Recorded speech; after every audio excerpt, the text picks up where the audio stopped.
Welcome to Nurture Small Business, Creating a Thriving Space, with your host, Denise Kagan. Denise is the president of DCA Virtual Business Support and has been a business owner for almost 20 years. DCA Virtual Business Support provides small businesses with an expert pairing of virtual administrative and marketing assistance to match your needs. Learn more at dcavirtual.com. Ari Galper is the world's #1 authority on trust-based selling and the creator of Unlock the Game, a new sales mindset and approach that overturns the notion of selling as we know it today. In a day and age where technology rules the selling world, for many growth-oriented business owners and sales consultants, authenticity and trust have taken a backseat to the sales process. Unlock the Game puts trust back into selling in such an elegant and natural way that truth quickly emerges between seller and buyer, so the painful and arduous chasing process no longer has to happen to make a sale. Welcome to the show, Ari. Thank you. Appreciate you having me. No problem. So before we get started, give me a fun fact about yourself. Well, I just got buy my dream classic car. I finally got that this weekend, actually, after years and years of thinking about it, planning it, watching YouTube videos. So pretty excited. It's being worked on right now, but that's kind of a cool thing. Are you comfortable sharing what car that is? Yeah, it's an old classic Porsche. You know what's funny? Muscle car came to mind. Which one? Just a muscle car. Muscle car. Everyone wants to say is a muscle car. Yeah. that was what I was envisioning when you said that. Well, it looks kind of muscular. It's got a wide body on it, so that counts. Okay. Yeah, absolutely. But it's a 1983. Yeah. Okay. Very good. Very good. So we're excited to talk about your Unlock the Game and how this impacts business. So tell us how you came about this concept. Sure. So 20 years ago, I was a sales manager in a software company, and we basically launched the first online website information tracking tools to track website behavior. It's now called Google Analytics online. People probably heard of that one, but we had the first data tool collection tool back then, and that's where people could see visibility on their statistics. It was all new back then, and my job was managing 18 salespeople at the time. And the big opportunities came across my desk, the leads, and this one came across my desk. And it was a big opportunity. You recognize the name. There are lots of websites, big company. And so I got the lead. I called the gentleman back. We had a nice conversation. He agreed to a conference call and a demo to see what we do. So it was such a big opportunity. If I close this one sale, it will double the revenue in one opportunity. That's how big it was. So oh, wow. Everyone was pretty excited. So the day finally came, Friday at 4 o'clock. I'll never forget it. I went in the conference room with my CEO. I closed the door behind me. In that room was a big conference table. And on the table was a speakerphone. You know, the old ones with the spaceships on it, like the kind of three legs on it, the corporate one. Yes. So the time came, and I dialed the number that he gave me, and the phone rang, and he picks it up, and he said, "Hey, Ari." He said, "Hey, John, how's it going?" "Good." And he says to me, let us tell you who's with us in the room today." And I was like, "Oh, okay, yeah, I know there'll be someone else there." Next thing I hear is, "My name's John, I'm CEO." I was like, "Wow, the whole CEO's there. This is amazing." "My name is Mike, I'm head of IT." "Oh, this is good." "My name is Julie, I'm head of global marketing." "Oh, this is even better." I mean, everybody on this call was basically a decision maker, right? I mean, they're all there, like the key people who can say yes, So I really was. That's like the dream sales call. Total dream sales call. So then I introduced myself, told them what we do, and began to give them a live demo over the web to show them one of the websites we got in advance to collect the data and show them what it looks like to see their visitors' statistics. And so I'm showing this to them, and I started hearing this noise on the phone call, like, "Wow, this is great. This is amazing. I can't believe we can see this." They start asking me all kinds of questions. How does it work? How do we install it? I mean, and I have, of course, all the answers. I mean, I was competent. There was so much chemistry on this phone call. It was like a love fest on the phone. You know what I'm talking about? I do. Yes. Where it just feels so right. There's like no resistance. It's just flowing back and forth. I'm answering questions. They're asking me what they need to know. And I'm doing my thing. I was a student selling, and I had the CDs in my car back then and listened to the gurus, went to the seminars and the books. And I was building rapport, answering questions. I wasn't aggressive. I was being nice, and an hour goes by and they're loving it. I mean, it's such an amazing call. I got this high five on my shoulder from my boss saying, "Nice job, Ari." And I mean, I was on a real high, and an hour goes by and my contact says to me, "Ari, This is great. We love it. Give us a call a couple of weeks, follow up with me, and we'll move this thing forward. Ooh, a call in a couple of weeks. That's not usually a good sign.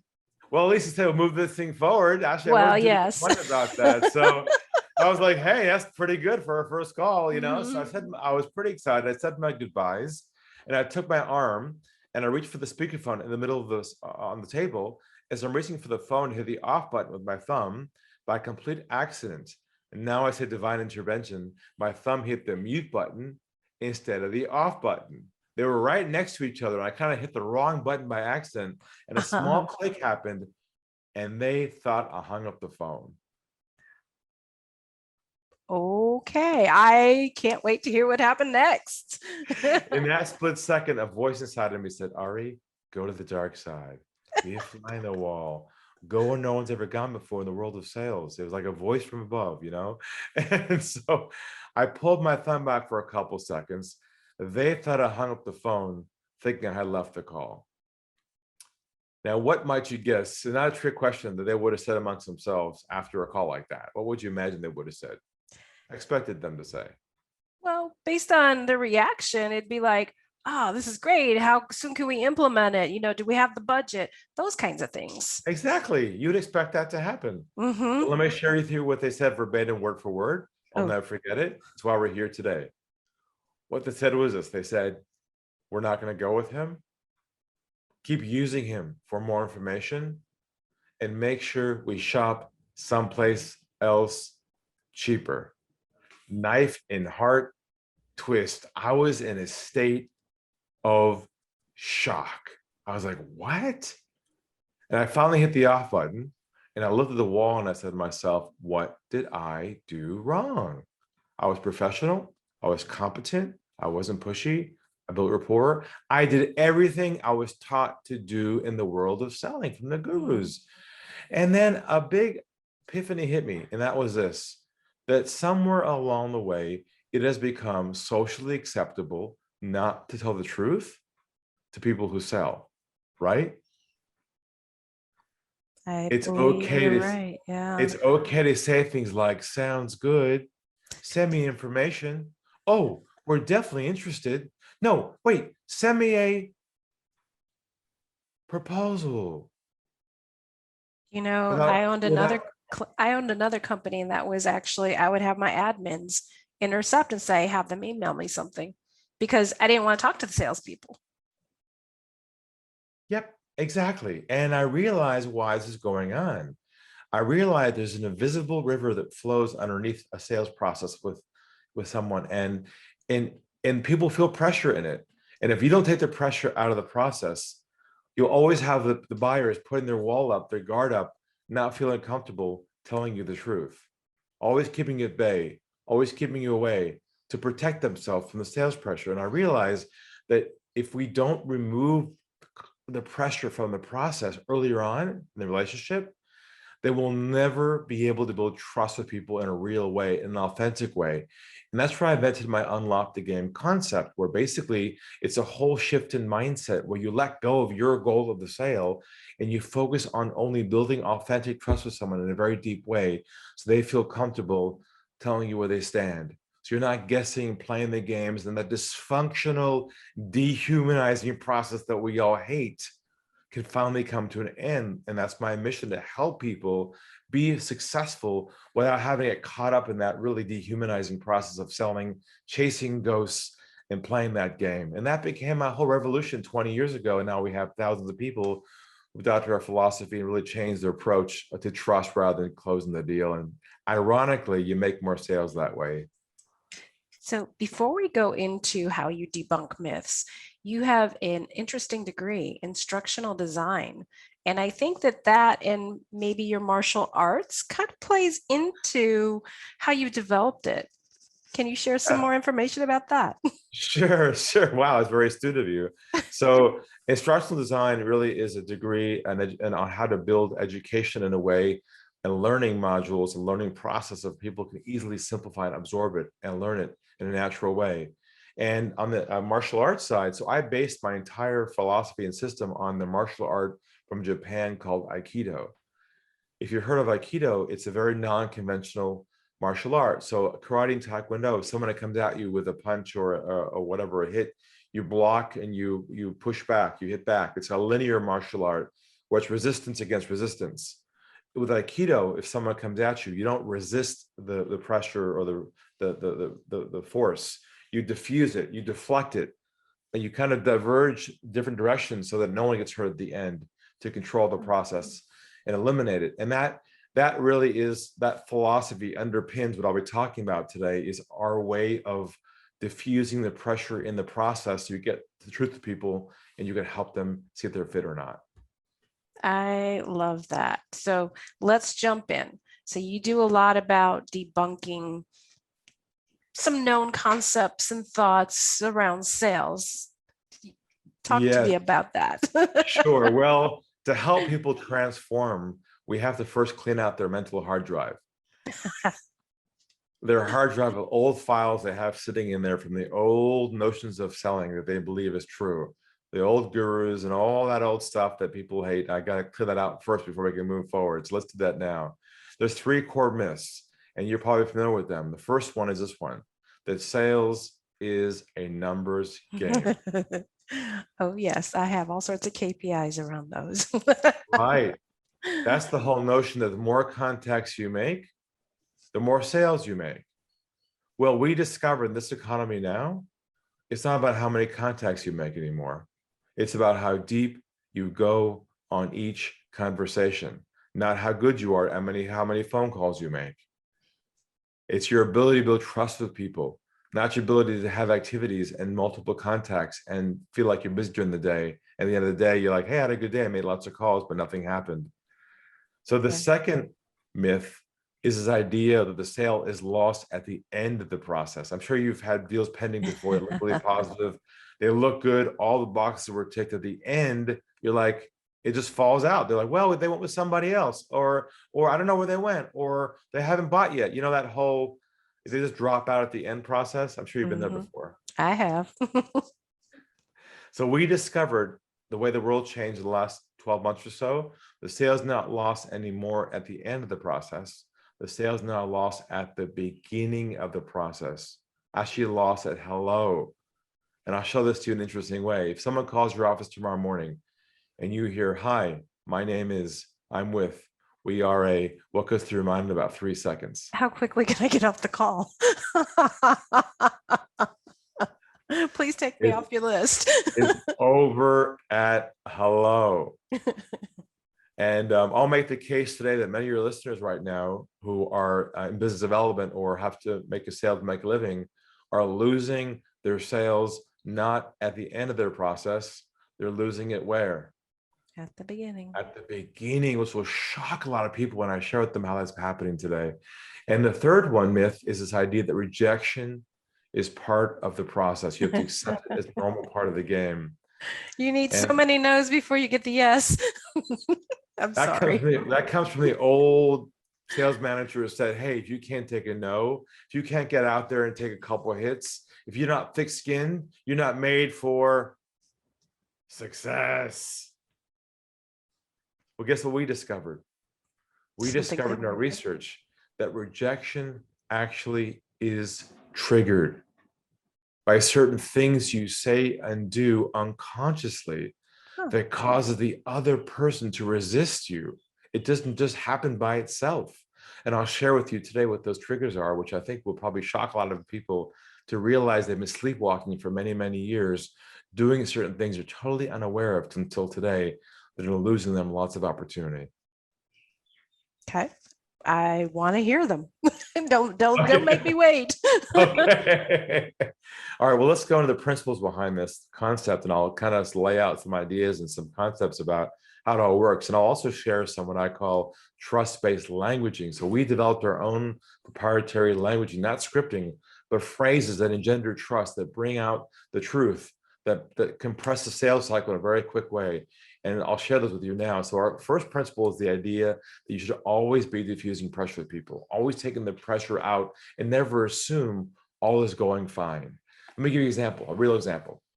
Let's say you're on the phone with somebody, a potential client of yours. It could be a potential client, a prospect, and the call is going well, good opportunity, looks like they're qualified, and the energy is good, and the call kind of comes to an end.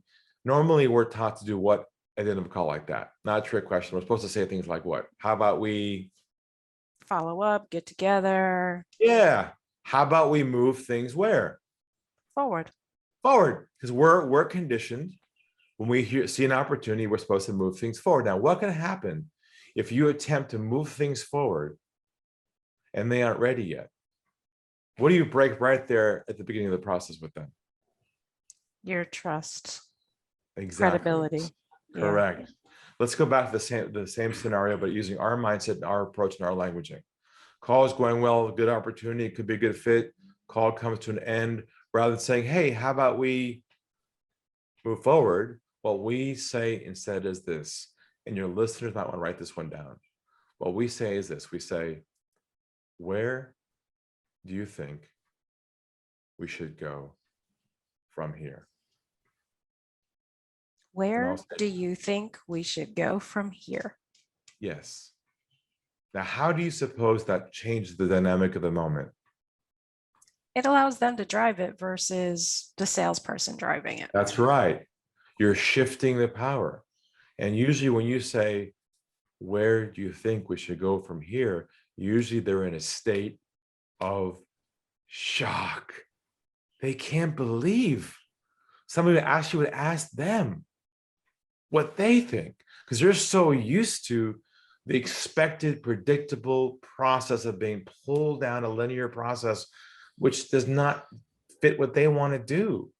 All they care about is, do they trust you? They don't want to go down a process, and we put all these hoops in between us and them. And usually what happens when you say to somebody, where do you think we should go from here? They usually say things like, well, I've got one more question. Or wait, what about, all of a sudden what comes out at the beginning of your process is the truth. And that's your goal. Your goal is now the truth of where they stand, not the sale. The sale has zero relevance unless they're fit with you or not, which is a total mindset shift, because we're conditioned to move them down a path to the end goal of the sale. And it turns out, if you attempt to move them forward without them being ready, you break the trust, you create momentum, which creates resistance. And now you fight the battle and you chase what I call ghosts. Ghosts are people who just tell you things you want to hear. And you think you have an opportunity and you chase the numbers. At the end of the day, you end up with a few. And you waste a lot of time. Now, what did you notice when I said, where do you think we should go from here, in the way I delivered that? Well, it was an open-ended question. Notice how the delivery, the pause, I lowered my voice. It was slow. It wasn't, hey, where do you think we should go from here? There was no up energy. It was all very calm. I opened up space between my words to allow the other person to come in. You see, we don't realize it. We create momentum quickly when we're excited. We sense an opportunity, move kind of quick, and then they feel like they're being moved. When you slow things down with people, where do you think we should go from here? Human nature is a step in and engage. When we start to move them forward with our momentum, it's all over right there. So delivery of how you deliver what you say and what you say is so critical using our trust-based languaging. So those are some of the triggers that can trigger off resistance right at the beginning of your process, and you'll never even know it. That's actually one of the de-escalation techniques as well, to lower your voice and slow it down if you're in some type of conflict. So that makes sense, but I wouldn't have thought of applying it in that situation. Selling is a dysfunctional conflict.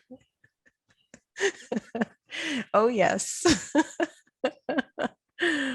Oh, it is goodness. something that no one has ever labeled and recognized as a dehumanizing experience and dysfunctional relationship. But you did, clearly. So you've got your myths, and you talked about some principles and deliveries. What else should we know about Unlock the Game? I'll share one more key myth. We'll share some more ideas. Perfect. And some more tactical stuff for your listeners, which I think will be That's awesome. That's what they love. Cool. The next myth I might share with you is the idea of what I call getting to the truth with people. What that means is having them feel comfortable opening up to you in the beginning so you know where you stand. So you're not guessing where to go next, and you're centered in yourself. You're confident. You're not just feeling like you have something may not go away at slip out your fingers. Let me give you an example of this. Recently, I had someone call my office. They got through my team, got to me, and the phone rings, unscheduled, and I pick it up, and I hear, "Mr. Galper?" I said, "Yes." He says, "My name is John Johnson." I changed the name. "I'm with XYZ company, and they're a big company. They're global. We're looking to bring someone to change our sales process, change our team culture, catch up with the real world now. We're looking at you and two other people. We'd like to know, first of all, why should we go with you? Why are you the best? And give me your best sales pitch." And I'm going to take a guess that you totally flipped it on them. So I took a deep breath because I'm a human being too. They're a big company, and I lowered my voice. I got centered in my mindset. I relaxed, and I proceeded to say this. What I said was, I said, "Well, isn't that interesting?" Not what I would have expected had I been on the other end of the phone. Yep. And I paused for a minute and I said this. I said, "Isn't that interesting? Because over here at our company, we have a very similar process to you where we ask questions, gather information to see if we're a good fit. And if we're a good fit, we decide where to go from there." And I said to him, "Would you be open to that?" That's all I said to him. Next thing I hear on the phone is like nothing, dead silence. I was like, "Oh my God, is he still there?" Next thing he breathed a sigh of relief across the phone. I could tell he lowers his shoulders. I could just tell he's for calm down. He became human again. He let go of his sales armor, as I call it, and he became human. He lowers his voice and he says to me, "Oh, okay. What kind of questions do you have for me?" So he asked for a pitch, but he didn't really want a pitch because No one does. nobody likes a pitch. Nope. And next thing I know, we're having a nice, normal conversation. Within 3 to 5 minutes, I discover, one, he's not a decision maker. Two, he has no budget. And three, he's just curious as to what I do. And off he Okay. went to my website for some video stuff, free stuff on my website, and we hung up the phone.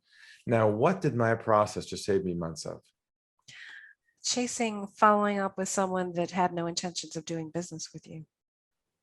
Chasing what I call ghosts. Ghosts who seduce us into pretending there's an opportunity. Actually, there's a drug in our bodies, and it's lightened in our bodies, and it's activated with inbound calls like that. You know what that drug is called? Is it dopamine? No. It's called hopium. Hopium. Oh my gosh. That is You know, so the funny. hopium drug, I'm talking about. You get that call like, "Oh my God, I got the big deal." You go to your wife and your husband, "Oh my God, I got a call from," you tell your team, "Yes, I got the deal for the quarter. Yeah, you got this hopium. We're so excited. You got the call." Then you follow up with them and you get their voicemail. You're like, "What? He's not there." Then you go to your computer and you write, "Hi, I'm writing you to what? To Follow up. follow up on our previous." And I'm going to ask all your listeners right now to take a verbal oath with me, not a legal one, but a verbal one, that post Ari to never, ever again use this phrase I'm about to give you for the rest of your lives in your business life. And here it is. Now, those who've been listening for a while and you've been in sales for a long time, this might hurt just a bit. Is that all right? Go for it. I'm going to ask you all to never again use the phrase follow up for the rest of your lives after today. What's the only industry in the world that uses the word follow up? Sales. Sales. And you're saying, "Hi, I'm just giving you a call to follow up, to move things forward," is what they're thinking. There's a couple more classic ones too. Remember from the old gurus? "I'm just giving you a call to Check in. check in." Yeah, you still have it in the back of your mind. So one more too. "I'm giving you a call to touch Base. It's so 1980s, and we're so conditioned to use languaging that screams, hi, I'm here to move things to the goal, which is my sale. It just kills everything because we're subconsciously using old behaviors, old languaging, old mindset that we're still carrying forward. The world has changed, but we still are telling people that we're here to make that sale, even though our heart's in the right place. We're good people. We're not pushy, but the whole process just says, oh, let's follow up. And they're going, oh no, here comes the phone call. And it gets so nasty from there. So I'm gonna give you guys the vaccine to the opium to remove that, and I'll give you some languaging right now. And that this is the word you use instead of follow up. You say this: I'm just giving you a call to see if you have any feedback on our previous conversation, any feedback on our last meeting, any feedback on a proposal, because feedback is going backwards away from the sale, not forwards towards a sale. And this is very contrarian, your goal is not to move the sales process forward. That is contrarian. That just made my stomach go, ooh, really? Your goal is to build enough trust with someone so they on their own move the sales process forward. And that would be an ideal scenario. That is the scenario that can happen every moment of your day if you're committed to shifting your thinking, detoxing, and letting go of all those old behaviors and all those old processes that people know a mile away. The minute they say hello, they can tell they're in a linear process to move them forward, and they just shut down. They give you enough to tell you that they're interested. You think you got an opportunity, and you end up chasing the numbers game, and at the end of the month you plateau, and you wonder why aren't you growing? And the issue is not your solution. It's not your product. It's not your price. It's not the things we think it is. It's our process. Our sales model is so archaic that they know they're shopping somebody and they're going to use you and abuse you until you give them what they want. That's why it's so dysfunctional. I'm on a mission, as you can see, to throw a bomb in this industry and to detox people, de-brainwash them away from all those old behaviors that they know deep down inside is not how things should be. So our listeners need to start, or should start, asking their clients, where would you like to go from here? And instead of follow up, check in, touch base, it's going to be, hey, well, maybe not hey, but hey, can I get your feedback on our prior conversation? Do you have any feedback on our prior conversation? See, you taught me. It hasn't been, what, 20 minutes? That's how fast you get. If we hang up the phone right now and you had a call 10 minutes from now and you did this, you'd probably be in a state of shock. You went, oh my God, the last 10 years I was doing X and now I get the results in one phone call. It's so fast in terms of the results. It's shocking for people because the languaging in itself creates an impact. But if you get the mindset behind that, we've mapped out every single scenario you can imagine pre-sale, all mapped to new languaging that erases all of the resistance. And once you own and master this, you basically can go through your day without sales armor on anymore, worrying about the bullets coming your way. You can be fully authentic with people, and they can finally feel from you that you actually care about them and not just the sale. I love that. So Ari, after our podcast, how can people get a hold of you? Well, I would suggest that they go to www.unlockthegame.com. That's our central hub. And from there, they can access a free intro course. One of my books are available. I have a new book working on right now for next year called The One Call Sale. I know it's going to be in high demand. I so appreciate all the nuggets you gave our listeners. I mean, that's amazing. And I know you sent me a gift of your book, and you had some other really cool things in there. So I'm going to dive into those, and I'm going to be all over your website.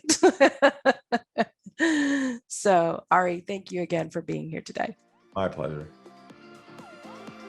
Thank you for joining us for today's Nurture Small Business, Creating a Thriving Space podcast.